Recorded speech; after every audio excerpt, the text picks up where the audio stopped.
پیارے بچوں، آج آپ کے لیے تربوز کی شہزادی کی کہانی لے کر آئی ہوں۔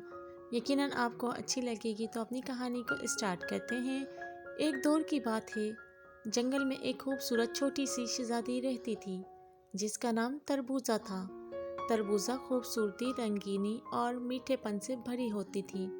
اس کا دل خوبصورت تربوز کی طرح خالی اور میٹھا تھا۔ ایک دن جب تربوزہ جنگل میں گھوم رہی تھی، اس نے ایک غریب لڑکے عاصم کو دیکھا جو بھوکا مر رہا تھا۔ تربوزہ نے دیکھ کر ہمدردی کی۔ اس نے عاصم کو خود اپنے باغ سے بہت سارے تربوز دیے اور اسے حوصلہ دیا۔ تربوزہ اور عاصم کی دوستی ہو گئی اور وہ دونوں مل کر جنگل میں خوبصورت مناظرات کا لطف اٹھاتے رہے۔ ایک دن جب تربوزہ کا دل خوشی سے بھرا ہوتا ہے، اس نے عاصم کو اپنا سب سے اچھا دوست بنا لیا۔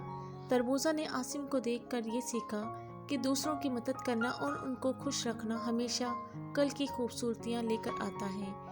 یہ کہانی ہمیں یہ سکھاتی ہے کہ ہمیشہ دوسروں کی مدد کرنا اور اچھے رشتے بنانا زندگی کو خوبصورت بناتا ہے۔ تو پیارے بچوں، آج کی اسٹوری اچھی لگی ہے تو چینل کو سبسکرائب کر دیں اور ویڈیو کو لائک کر دیں۔ Thanks for watching.